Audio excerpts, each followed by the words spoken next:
যে বাবরি মসজিদ যখন তৈরি করা হয়, সমস্ত হিন্দু এবং সমস্ত মুসলমানরা একমত, হিন্দুরাও একমত, মুসলমানরা একমত, এর তৈরি করা হচ্ছে 1527 থেকে 1530 এর মধ্যে। কত কথা বলেন? এটা আপনার ব্রেনে ঢুকে নেন। 1527 থেকে 1530। আচ্ছা 1530 কে মনে রাখেন, 15 মানে 15 মানে কি 30, মানে 1530 খ্রিস্টাব্দে বাবরিকে প্রতিষ্ঠা করা হয়েছে। দাবি কি যে বাবরির আগে এখানে রাম জন্মভূমি ছিল, তাই না? তাহলে কি করতে হয়েছে? আগে রাম জন্মকে ভেঙে চূর্ণ বিচূর্ণ করেছে, এরপর তার উপরে বাবরি মসজিদ তৈরি করেছে। তো রাম জন্মভূমিকে তাদের 1527 এই অঞ্চলে ভেঙে ফেলেছে, ভাঙার পরে তো তৈরি করছে নাকি? তবে রাম জন্মভূমি ভেঙেছে কখন? 1530। বাবরি হয়েছে কখন? 1530। ভাঙার পরে তো করতে হয়েছে। এতটুকু মনে রাখেন, 1530 খ্রিস্টাব্দ।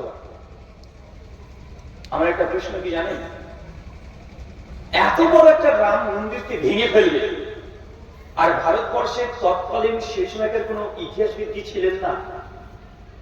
মানে সেই সমসাময়িক কালের ইতিহাসবিদ, তারা কেউ ইতিহাসটাকে লিখতেন না? সেই সময়কার সবচেয়ে বড় ইতিহাস রচনা লেখা হচ্ছে রামকে নিয়ে, স্বয়ং শ্রী রামচন্দ্রকে নিয়ে। নাম কি? রামচরিতমানস, যেটা তুলসীদাসী রামায়ণ নামে পরিচিত। কি নামে পরিচিত? তুলসীদাসী রামায়ণ। কত খ্রিস্টাব্দে লিখছেন? তিনি লিখছেন 1570 থেকে 1574 খ্রিস্টাব্দে। তার মানে বাবরি, মানে রামচন্দ্র ভেঙে বাবরি তৈরি হচ্ছে, ওই সময় 30 বছর পর রামের জীবনী লেখা হচ্ছে, রামচরিতমানস তুলসীদাসী রামায়ণ রচনা করা হচ্ছে। যে রামের সবচেয়ে বড় ভক্ত তুলসীদাসী রামায়ণ, যত সাধু সনাতী যত আছে, সনাতনীরা আছে, যে রামের জীবনী আলোচনা করে, তারা কি পড়ে? বাল্মীকি রামায়ণ খুব বেশি পড়ে না, বরং রামচরিতমানসের এই চপাইগুলো বেশি তারা পড়ে। উত্তরপ্রদেশ থেকে শুরু করে মুম্বাই, ওই অঞ্চল সবগুলোতে রামচরিতমানস পড়া হয়। এটা রচনা করা হচ্ছে, লেখা হচ্ছে 1570 থেকে 1574, মানে রামের জন্ম ভেঙে দেওয়ার পরে, বাবরি হওয়ার পরে 30 বছর পর এই গ্রন্থ রচনা করা হচ্ছে। প্রশ্ন তো এটা আসে, তিনি কি একটা শ্লোক লিখতেন না যে আমাদের অযোধ্যাতে রামচন্দ্রের জন্মভূমি ছিল, ওখানে মন্দির ছিল, মুসলমানরা ভেঙে এখানে মসজিদ তৈরি করেছে? বা লিখতেন কি লিখতেন না? কথা বলেন তো। এটা আপনার সাধারণ কমন সেন্স কি বলছে? লিখতেন না? কারণ শেষ হয় রামের জীবনে লিখছে, তো রামের জীবনে লিখলে এটা লিখবেন না?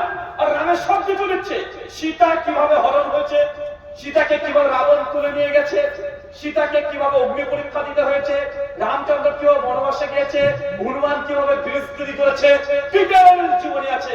আর রামচন্দ্রের জন্মস্থান মুসলমান ভেঙে মন্দির ভেঙে মসজিদ তৈরি করেছে, এটা তুলসীদাস জি লিখবেন না? এটা হতেই পারে না। সেই সময়ে এখান থেকে বোঝা যায়, যারা মিনিমাম হিস্ট্রি, ইতিহাসকে যারা বিশ্বাস করেন, যারা নিরপেক্ষ দৃষ্টিভঙ্গি নিয়ে চলেন, তারা বুঝতে পারবেন যে আসলে সেই সময় কোন বাবরি মসজিদ রাম জন্মকে ভেঙে এটা তৈরি করা হয়নি। আর এই কথা আমাদের সুপ্রিম কোর্ট শেষ হতে জানিয়ে দিয়েছেন যে আসলে কোন ফরেনসিক টেস্ট, কোন আর্কিওলজিক্যাল এভিডেন্স দ্বারা প্রমাণিত নয় যে বাবরির নিচে কোন রামের জন্মভূমি ছিল বা মন্দির ছিল, এটা প্রমাণিত নয়। তাহলে কেন আমরা এই সিদ্ধান্ত দিয়েছি? বলছে অধিকাংশ ভারতীয়দের বিশ্বাস, এই বিশ্বাসের ভিত্তিতেই আমরা এখানে নতুন করে রাম জন্মভূমি তৈরি করতে দিচ্ছি, আর পাশে মসজিদ তৈরি করার জন্য এত উপর জমি দিচ্ছি। মানে যেটা রায়টা হয়েছে, এটা কোনো বৈজ্ঞানিক প্রমাণের মাধ্যমে না, এটা বিশ্বাসের ভিত্তিতে। কিসের কথা বলেন? কিসে? এটা বিশ্বাসের ভিত্তিতে, কোন বৈজ্ঞানিক কারণ, কোন ডকুমেন্ট যে প্রুভ করা হয়েছে অলরেডি ওটা রামের জন্ম ছিল, দেখুন কোন আর্কিওলজিক্যাল প্রমাণ আজ পর্যন্ত কেউ দিতে পারেনি। আর আমার কাছে জোর প্রমাণ, যদি সত্যি রাম জন্ম ভেঙে যদি মসজিদ তৈরি করা হতো, তুলসীদাস যিনি রামায়ণ লিখছেন, তিনি এই কথা 100% লিখতেন। लिखेंगे माने डाल में कुछ काला है, काला नहीं है, बल्कि पूरा डाल ही काला है। সেই সময়কার আরো অনেকগুলো ঐতিহাসিক যেগুলো আপনারা চিনতে পারবেন। চৈতন্য মহাপ্রভু নাম শুনেছেন? চৈতন্য মহাপ্রভু বাড়ি কোথায়? আরে আমাদের পশ্চিম বাংলার রে ভাই, আপনি কত দূর যেতে হবে না। চৈতন্য মহাপ্রভুর বাড়ি হচ্ছে আমাদের নদিয়ার নবদ্বীপে। আর ভালো পরিচয় কি?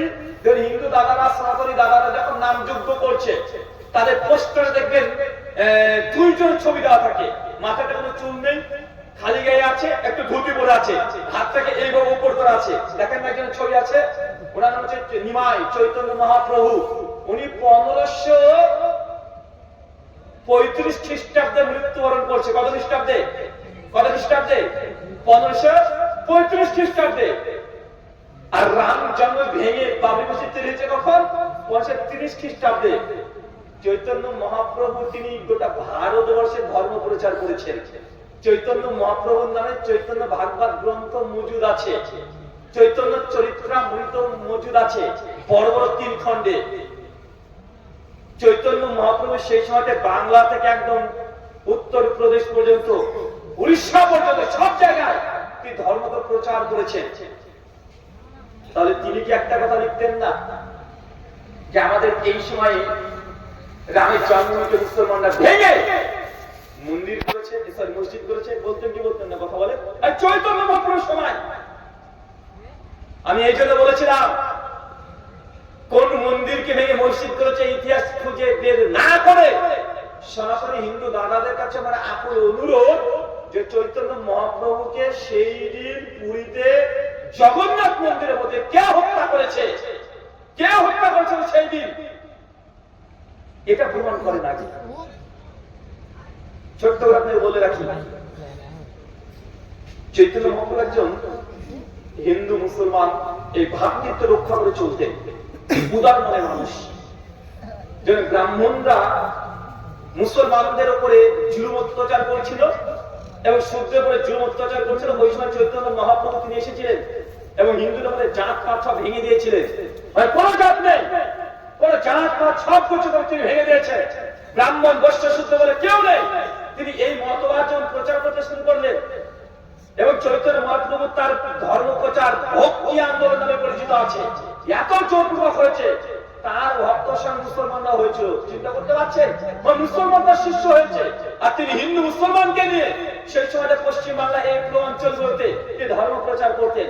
আর এটা তখন বড় বড় উচ্চ পদস্থ ব্রাহ্মণ্যবাদী যারা ছিলেন তারা বরদাস্ত করেনি যে এই লোকটা হিন্দু মুসলমান ত্যাগ করে দিচ্ছে, আরে আমাদের অনেক ব্রাহ্মণকে ধ্বংস করে দিচ্ছে, ব্রাহ্মণকে ধ্বংস করে দিচ্ছে। সেই সময় চৈতন্য মহাপ্রভুকে অত্র অঞ্চলের এই মানুষগুলো মনে করতে তিনি স্বয়ং শ্রীকৃষ্ণের অবতার, ইনি শ্রীকৃষ্ণের অবতার।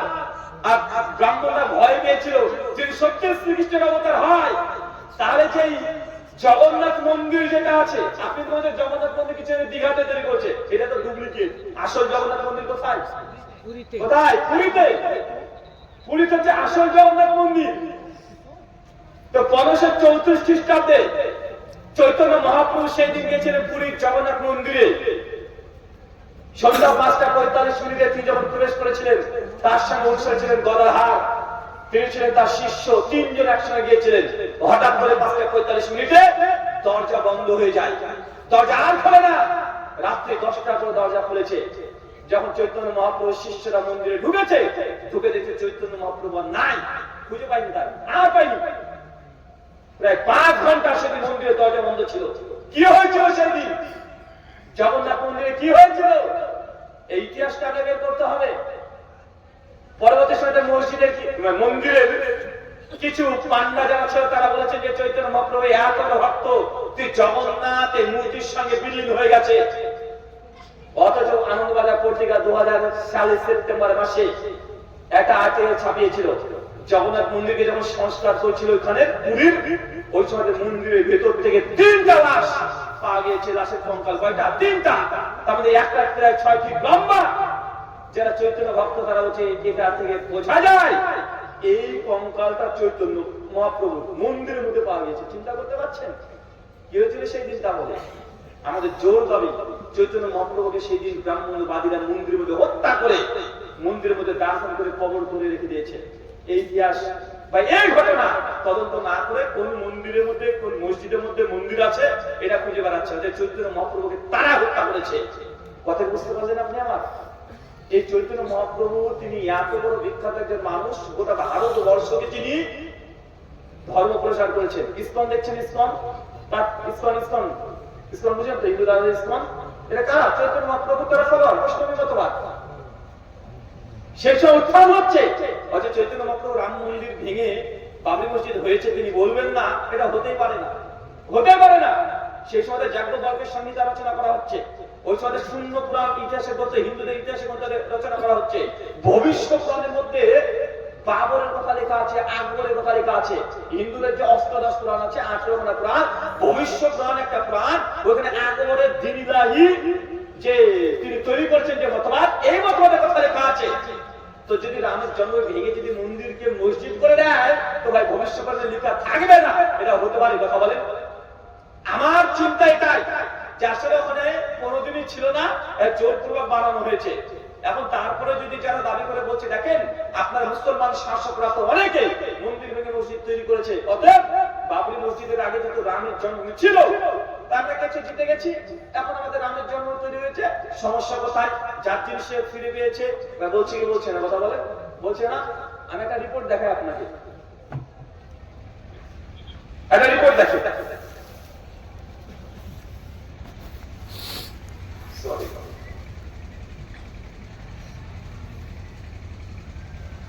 পুরীর যে মন্দিরের কথা বললাম এতক্ষণ, জগন্নাথ মন্দির যেটা, এই যে দীঘার নতুন জানা আগেরটা প্রাচীন যেটা, এটা কাদের মন্দির জানেন? কাদের বলেন তো? কোন ধর্মের মানুষের? তাদের? আপনারা সকলে বলবেন যে হিন্দুদের। হিন্দুরা কিন্তু দখল করে রেখে দিয়েছে। তবে শ্রীকৃষ্ণের পুজো করা হয়, জগন্নাথ পুজো করা হয় জগন্নাথ দেবের। স্বামী বিবেকানন্দের নাম শুনেছেন?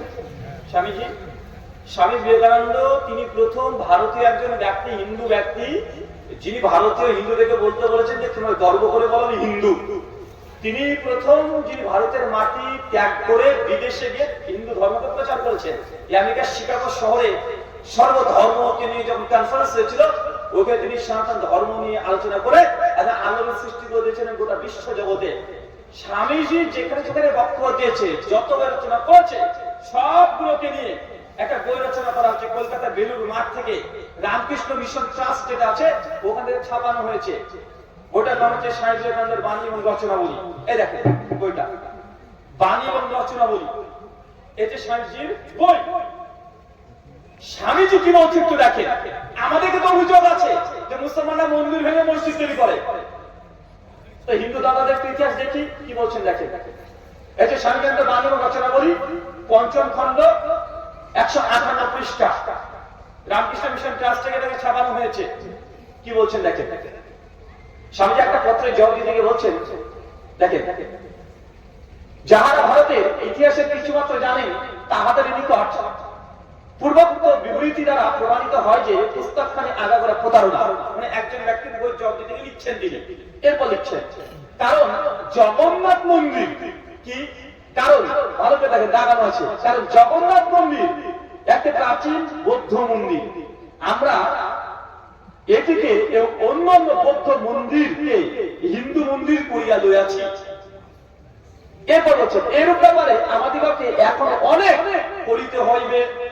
স্বামীজি পরিষ্কার হয়ে তিনি বলছেন যে পুরীতে যে জগন্নাথ মন্দির ছিল এটা হিন্দুদের মন্দির না, এটা মূলত ছিল বৌদ্ধদের মন্দির। কাদের? এটা বৌদ্ধদের মন্দির ছিল। এই বৌদ্ধ মন্দিরকে জোরপূর্বক দখল করে নিয়েছে হিন্দুরা, এবং আজ পর্যন্ত হিন্দুরা সেখানে হিন্দু মন্দির নামে চালাচ্ছে, এর হিন্দু দেবদেবতার পুজো চলছে। এখান থেকে আমি এতটুকু বলতে চাই, আমাদের প্রতি যে অভিযোগগুলো আছে মুসলমান মন্দির ভেঙে মসজিদ তৈরি করেছে, এটা যদি হয় তো ভারতবর্ষে এরকম কয়েকশো মন্দির আছে যেটা বৌদ্ধদের ছিল, হচ্ছে হিন্দুরা জবরদখল করে দিয়েছে। তার মধ্যে এই জগন্নাথ মন্দির যেটা ভারতবর্ষের 5টা বড় মন্দিরের মধ্যে অন্যতম একটা মন্দির। চিন্তা করতে পারছেন? এখন আমাদের অনুরোধ, যারা এই মন্দিরের মসজিদ নিয়ে ভারতবর্ষের মুসলমানদেরকে ডিমোলাইজ করার চেষ্টা করছেন, আপনারা বলছেন যে তোমরা মন্দির ভেঙেছো, মসজিদ তৈরি করেছো, তাই তোমাদের এই মসজিদ আমরা দখল করছি, এটা নাকি ইনসাফ। তাহলে জগন্নাথ মন্দির দিয়ে দাও, বৌদ্ধদেরকে ফিরিয়ে দাও তাদের মন্দির, কারণ মন্দির তো তাদের, আপনারা দখল করে গেছেন। যদি এত ইনসাফপূর্ণ ব্যক্তি হন, এত যদি জাস্টিস ঠিক রাখতে চান, যে সত্যিই ন্যায় বিচার করতে চান, জগন্নাথ মন্দির এটা হিন্দুদের মন্দির কোনো কালেই ছিল না। স্বামীজি নিজে সংস্কার করেছে যে হিন্দুরা সেই সময় দখল করে নিয়েছে, আজ পর্যন্ত তাদের কবজায় আছে। এরকম অনেক মন্দির আছে। আচ্ছা, বিহারের পাটনা, বিহারে লালন্দা বিশ্ববিদ্যালয় কাদের? কাদের? কারা প্রতিষ্ঠা করেছে? লালন্দা বৌদ্ধদের। তক্ষশিলা কাদের? বৌদ্ধদের। বিক্রমশিলা কাদের? বৌদ্ধদের। ভারতবর্ষের ইতিহাস যদি আপনি তদন্ত করতে যান মুসলমানরা সবার আগে